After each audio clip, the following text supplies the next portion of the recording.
নমস্কার, কেমন আছেন? ভালো। আপনি? খুব ভালো। খেতে বসে যান। আরে শুক্লা, কেমন আছেন? ভালো। তুমি কেমন? এই চলে যাচ্ছে এরকম। যাও খেতে বসে যাও, দেরি করে লাভ নেই। হ্যালো ব্যানার্জি। হ্যালো মুকুজ্জে। আরে এই যে বিরাট আয়োজন করেছে দেখছি। উপায় নেই ভাই, মেয়ের বিয়ে। এটাই দুঃখের, মেয়ে আমাদের এত প্রিয়। অথচ বিয়ের সময় বাপের নাম ভুলিয়ে দেয়। এই ব্যাচে বোধহয় আপনার জায়গা হবে না, আপনাকে এটা বসতে হবে। বসে। আচ্ছা আচ্ছা, ঠিক আছে।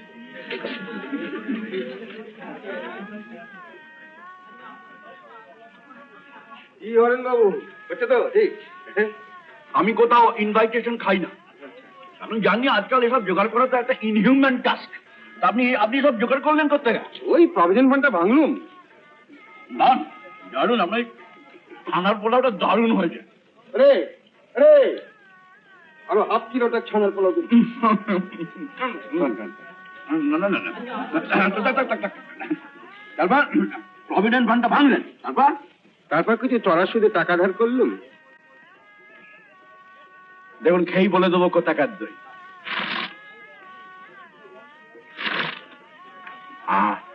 মোল্লার চক। ওই মোল্লার চকেই আমার স্ত্রীর 6 গাদা চুরি চলে যায়।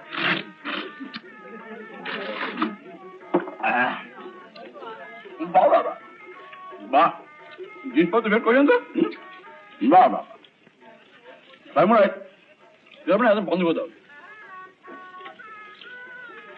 এসব একদম বন্ধ করে দেওয়া উচিত। আমি তো ঠিক করেছি আমার মেয়ের বিয়েতে বুঝেছেন, খাওয়ার পর একদম বন্ধ করে দেবো। লোকজন একদম বলবো না। আজকালকার দিনে এই সমস্ত সম্পূর্ণ অর্থহীন। অর্থ যাদের আছে তাদের কাছে অর্থহীন নয়, যাদের নেই তারাই কেবল অর্থ খুঁজে পায়। আচ্ছা, একবার ভাবুন তো, আপনি বিয়ে বাড়িতে একদম ফিটফাট হয়ে খেতে বসেছেন। পরনে নতুন পাঞ্জাবি, সামনে কলাপাতা আর মাটির খুঁড়ি ভর্তি জল। হঠাৎ দেখলেন সেই খুঁড়ির ফুটো দিয়ে জল গড়িয়ে সোজা আপনার নতুন ধুতি বা পাঞ্জাবির দিকে তাক করে ধেয়ে আসছে। কি চেনা চেনা লাগছে পরিস্থিতিটা? নমস্কার বন্ধুরা, আমি সুদীপ্ত চলে এসেছি আখ্যানের আরও একটা পর্ব নিয়ে। আজ আমরা টাইম মেশিনে চড়ে ফিরে যাব এমন এক সময় যখন বিয়ে বাড়ি মানেই ছিল একটা রণক্ষেত্র, যেখানে ক্যাটারার ছিল না, ছিল জ্যান্ত সব ক্যারেক্টার। আজকের ব্লগে আমরা কথা বলবো পুরনো বাঙালি বিয়ে বাড়ির বা কাজবাড়ির আর তার সাথে জড়িয়ে থাকা হাড় কাঁপানো সব মজার গল্প নিয়ে। পুরনো দিনের বিয়েবাড়িতে বরযাত্রীদের খাওয়া মানেই ছিল টান টান উত্তেজনা। কন্যাপক্ষ তটস্থ, এই বুঝি বরের বন্ধুরা বা বরযাত্রীরা রেগে গেল। আর বরের বন্ধুদের ডিমান্ড, মাছটা কেন ছোট, মিষ্টি কেন কম। আর সবচেয়ে মজার ছিল সেই খাওয়ার কম্পিটিশন।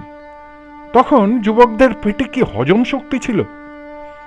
1 কেজি খাসির মাংস খাওয়ার পর অনায়াসেই শখানেক রসগোল্লা উড়িয়ে দিত শুধু নিমন্ত্রণকারীকে বিপদে ফেলার জন্য। আজকের জিম যাওয়া প্রজন্ম তো 2টো লেগ পিস খেলেই হজমের ওষুধ খোঁজে। তখনকার কাজবাড়ি মানেই অনুষ্ঠানের 1 সপ্তাহ আগে থেকে আত্মীয়দের ভিড়। বাবা, কাকা, জ্যাঠাদের মধ্যে চলতো ডিউটি অ্যালোকেশন। আর সব থেকে পাওয়ারফুল পোস্টটা কোনটা ছিল জানেন? ভাঁড়ার ঘরের দায়িত্ব। সাধারণত বাড়ির কোনো খিটখিটে বা রাশভারী পিসেমশাই বা মেসমশাইকে এই দায়িত্ব দেয়া হতো, যাতে কেউ বাড়তি সন্দেশ চুরি করতে না পারে। আর প্যান্ডেল, জায়গার অভাব থাকলেও কোনো সমস্যা ছিল না। বাড়ির ছাদ হোক বা পাশের মাঠ, প্যান্ডেল হবেই।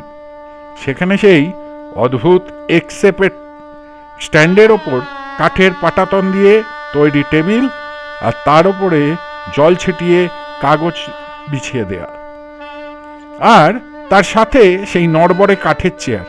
মনে আছে? খেতে খেতে হঠাৎ মর্মর শব্দ, আর আপনি পাশের জনের কোলে। কাজবাড়িতে এটা ছিল একটা নিত্য নৈমিত্তিক ব্যাপার। এবার আসা যাক সব থেকে ইম্পর্ট্যান্ট জায়গায়, ভিয়েন বা রান্নার ভাঁড়ার। আমাদের ভাটপাড়ার দিকে তো চন্দননগরের নব ঠাকুরের ছিল একচ্ছত্র আধিপত্য। আজকের দিনে যেমন আমরা বিয়ের তারিখ দেখে হল বুক করি, তখন নব ঠাকুরের ডেট পাওয়া গেলে তবেই বিয়ের পিঁড়িতে বসা যেত। আর কেনা মিষ্টির তো বালাই ছিলই না। বাড়িতে তৈরি হতো গরম গরম রসগোল্লা, কমলাভোগ আর পান্তুয়া। আর মেনু সব খাঁটি বাঙালি। তবে বড়লোক বাড়ি হলে খাসির মাংস কিছু কিছু ক্ষেত্রে হতো। আর মুরগির মাংস, ও বাবা, সে তো অনেক পরে এসেছে, 80-90-এর দশকে। তার আগে মুরগি খাওয়া ছিল অনেকটা বিপ্লব করার মতো। পরিবেশন করার জন্য তখন কোনো শুটকোট পরা ওয়েটার আসতো না, আসতো পাড়ার এক ঝাঁক যুবক। গৃহকর্তা তাদের জন্য নতুন নতুন গামছা কিনে রাখতেন। সেই গামছা কাঁধে ফেলে তাদের ঝড়ের গতিতে বালতি হাতে পরিবেশন করা ছিল দেখার মতো। কাজ মেটার পর তাদের জন্য থাকতো বিশেষ ভুরিভোজ। সেটা ছিল তাদের আসল পারিশ্রমিক। আজ সব বদলে গেছে। পরিবার ছোট হয়েছে, পাড়ার দাদারা এখন কর্পোরেট অফিসে ব্যস্ত। তাই জায়গা করে নিয়েছে ইভেন্ট ম্যানেজার আর ক্যাটারার। এখনকার বিয়ে বাড়িতে জাঁকজমক অনেক বেশি, আলোর রোশনায় চোখ ধাঁধিয়ে দেয়। কিন্তু সেই 4-5 দিনের হুল্লোড় আর আন্তরিকতাটা যেন কোথাও হারিয়ে গেছে। এখন আমরা নিমন্ত্রণ রক্ষা করতে যাই ঠিকই, কিন্তু সেই মায়াটা আর খুঁজে পাই না। তবে এটাই জীবনের নিয়ম, আমাদের মানিয়ে নিতেই হবে। আপনাদেরও কি এমন কোনো মজার কাজবাড়ির স্মৃতি আছে? কমেন্ট করে অবশ্যই জানান। ভিডিওটি ভালো লাগলে লাইক, শেয়ার আর সাবস্ক্রাইব করতে ভুলবেন না।